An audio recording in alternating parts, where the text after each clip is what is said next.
Hello guys, how are you? Good morning. इस video में हम क्लास 11th के माइक्रो इकोनॉमिक में चैप्टर सेकंड जो equilibrium of consumer on utility analysis के बेस पे हम डिस्कस कर रहे थे।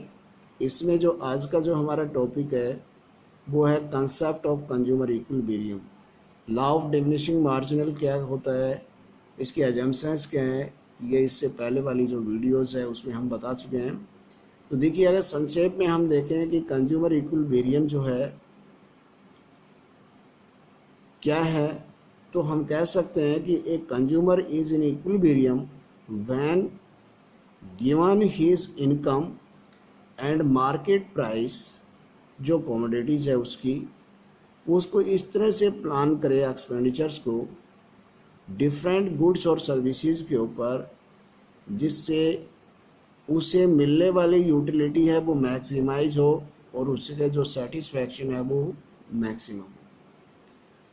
अब यानी कि वो अपने सेटिस्फैक्शंस को बढ़ाए गए ऐसी सिचुएशन जिसमें अपनी मार्केट प्राइस और अपनी इनकम को ध्यान में रखते हुए एक कंज्यूमर वो जो प्लान बनाता है जिससे उसे मैक्सिमम उस वस्तु को कंज्यूम करने से मैक्सिमम सेटिस्फैक्शन प्राप्त हो, उसे हम इक्विलिब्रियम, कंज्यूमर इक्विलिब्रियम के नाम से जानते हैं। लेकिन ये होगा कैसे?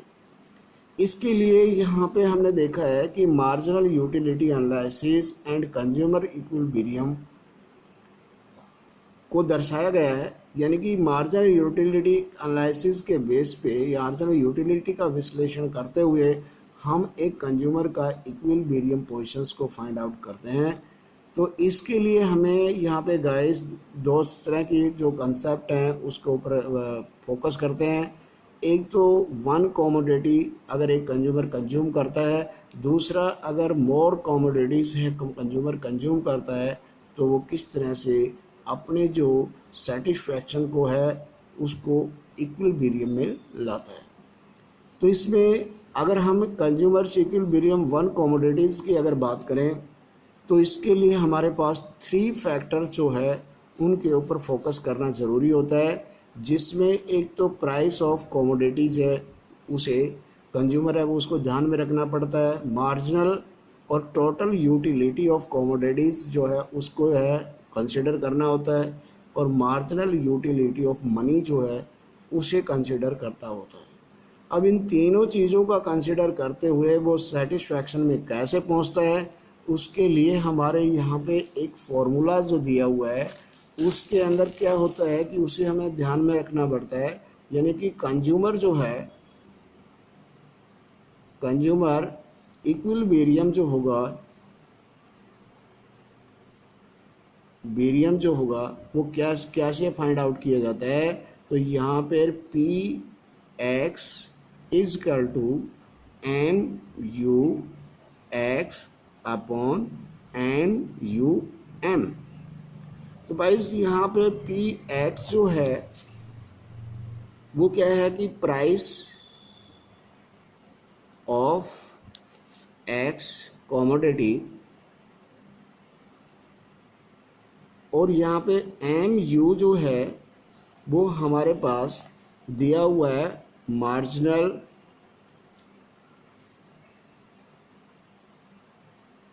यूटिलिटी ऑफ एक्स कमोडिटी, और एम यू जो है M marginal utility of money. इस फार्मूलेज के बेस के ऊपर वो अपने आप को इक्विलिब्रियम की पोजीशंस फाइंड आउट करने की कोशिश करेगा, अपने उस लेवल को फाइंड आउट करेगा जहाँ के बाद वो है उस वस्तु का उपभोग करना बंद कर देगा, कंज्यूम करना बंद कर देगा। तो इसे अगर ध्यान में रखते हैं तो इसके लिए गाइस ताकि हम यहाँ पर देखते हैं कि ये मान लें कि एक कंज्यूमर जो है उसको जो मार्जिनल यूटिलिटी ऑफ मनी जो है एम जो है वो कितनी मिलती है 4 यूटाइल्स। और ये यहाँ पर मैं बताना चाहूँगा कि ये डिफरेंट व्यक्ति के लिए एक व्यक्ति को मिलने वाली मनी वर्थ है अलग अलग हो सकती है। एक व्यक्ति 1 रुपए से 10 वस्तु खरीदना पसंद करता है, एक व्यक्ति 1 रुपए से 5 वस्तु खरीदना पसंद करता है, एक व्यक्ति 1 रुपए से 4 वस्तु खरीदना पसंद करता है। वो कंज्यूमर की अपनी डिपेंड करता है सेल्फ के उसके ऊपर कि वो 1 रुपए की उसके लिए क्या वैल्यू है। यानी कि 1 रुपए से वो मिनिमम जो है कितना वो खर्च करना मिनिमम कितना वो है उस से वस्तु को खरीदना चाहता है। अगर उससे नीचे उसे वस्तु मिलती है तो वो उस रुपए को खर्च करने को तैयार नहीं होता। उसे हम मार्जिनल यूटिलिटी ऑफ मनी कहते हैं। और ये मान लेते हैं यहाँ पे केस में 4 है, तो इट मीन्स अगर एक वस्तु एक्स कॉमोडिटीज़ और इसे वो अगर बाय करना चाहता है और वहाँ पर प्राइस जो है उस वस्तु की जो है वो कितनी है, 4 रुपये पर यूनिट है, यानी कि 4 रुपये पर यूनिट है। तो मार्जिनल यूटिलिटी जो उसकी अगर किस तरह से दी हुई होती है तो उसके बेस पे वो हम यहाँ पे उसके लेवल ऑफ कंज्यूमर इक्विलिब्रियम कैसे फाइंड आउट करते हैं। तो देखिए गाइस, इस टेबल में बड़ा स्पष्ट कहा गया है कि मान लेते हैं कि एक्स कमोडिटी जो है वो हम 3 बातें समझ गए हैं कि 1 रुपए की उसकी मनी वर्थ 4 है, और यहाँ पर ये मान लेते हैं कि जो वस्तु एक्स खरीदना चाहता है और उसकी मार्जिनल यूटिलिटी है वो हमारा मार्जिनल यूटिलिटी वो हमारे पर टेबल में दी हुई है। तो फर्स्ट अगर जो कमोडिटीज़ खरीदता है तो उसे 20 जो मार्जिनल यूटिलिटी है, दूसरी वस्तु कंज्यूम करता है तो 18 है, थर्ड जो करता है 16 और 4 करता है तो उसको कितनी आ जाती है 10, और इसके बाद में जो हमारे पास फिफ्थ करता है तो 0 और 6 का अगर करता है तो उससे मिलने वाली जो मार्जिनल यूटिलिटी है वो क्या है कि 5 और माइनस में चली जाती है। तो इसमें हम वो किस लेवल के ऊपर वस्तु को खरीदना पसंद करेगा, तो क्योंकि हमने यह जो फार्मूला जो है उसके बेस के ऊपर हमने बताया हुआ है, तो यहाँ पे देखते हैं कि ट्राई करते हैं वो किस बेस के ऊपर खरीदेगा। अगर देखिए पहली जो वह कमोडिटीज़ अगर वो खरीदता है एक्स, तो उससे मार्जिनल यूटिलिटी जो है, मार्जिनल जो उस वस्तु से मिलने वाली यूटाइल जो है वो 20 होती है। अब उसने वो खरीदने के लिए तत्पर हो तो वो किस तरह से करेगा, जो हमने पीछे जो फार्मूला जो बताया था कि MU(x) अपॉन MU(m), और हमने ऊपर बताया कि MU(m) है वो 1 रुपए से 4 मिल रही है, तो इट मीन्स यहाँ पे उसे मनी वर्थ है वो कितनी मिल रही है 5। खर्च कितना करना पड़ रहा है 1 रुपीज़, और उससे मिलने वाले जो 1 रुपीज़ से कितनी 4 यूटाइल्स, इट मीन्स यहाँ बेनिफिट है उसे, तो वो ये वस्तु खरीदेगा। अब इसके साथ साथ अगर हम करते हैं सेकंड की, अगर वस्तु खरीदता है तो उसे मार्जिनल यूटिलिटी कम मिल रही है लेकिन वस्तु खरीदने का तैयार है या नहीं ये देखना हमारे लिए यहाँ पर ज़रूरी है। तो हमने देखा कि 18 जो है मार्जिनल यूटिलिटी अपॉन MU(m), तो यहाँ पर जो उसे मनी वर्थ है वो कितना हो रहा है 4.5, जबकि वो उसके लिए पे कर रहा है कितना 1 रुपीज़, और उसकी जो यूटिलिटी का जो नुकसान उठाना पड़ रहा है वो 4, तो इट मीन्स उसको 0.5 का बेनिफिट है, ये यहाँ पर भी वस्तु खरीदेगा।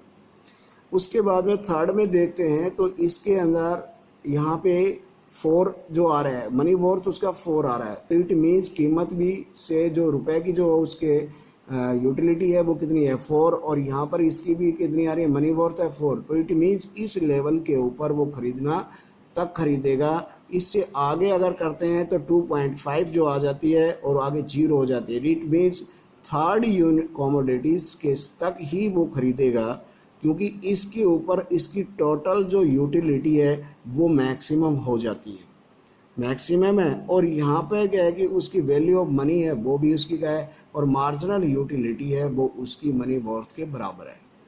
तो इस तरह से हम क्या है कि उसके टेबल की सहायता से ये देख सकते हैं वन कमोडिटीज़ के अंदर कंज्यूमर किस तरह से आप कितने वस्तु का उपभोग कब किस लेवल तक उपभोग करता है, और इसे एक स्टूडेंट्स इसका एक हम डायग्राम के बेस के ऊपर भी दिखा सकते हैं।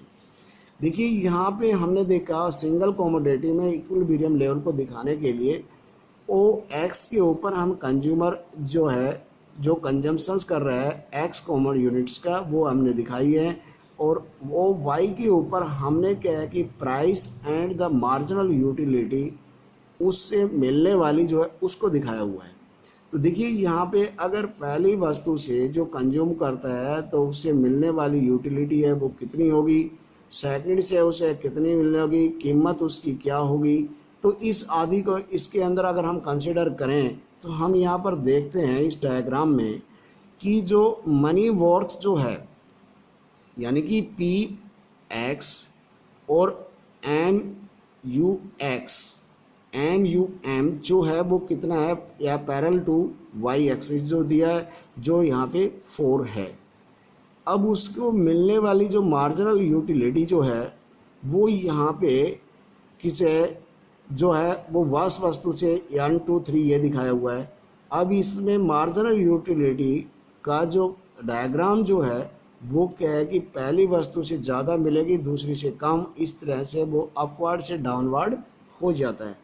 तो हमने इसमें देखा कि इसके अंदर 4 पॉइंट के ऊपर 4 के ऊपर M U X price of commodity X और एम यू एम जो है वो एक दूसरे को आर पे क्रॉस करते हैं, इंटरसेक्ट कर रहे हैं।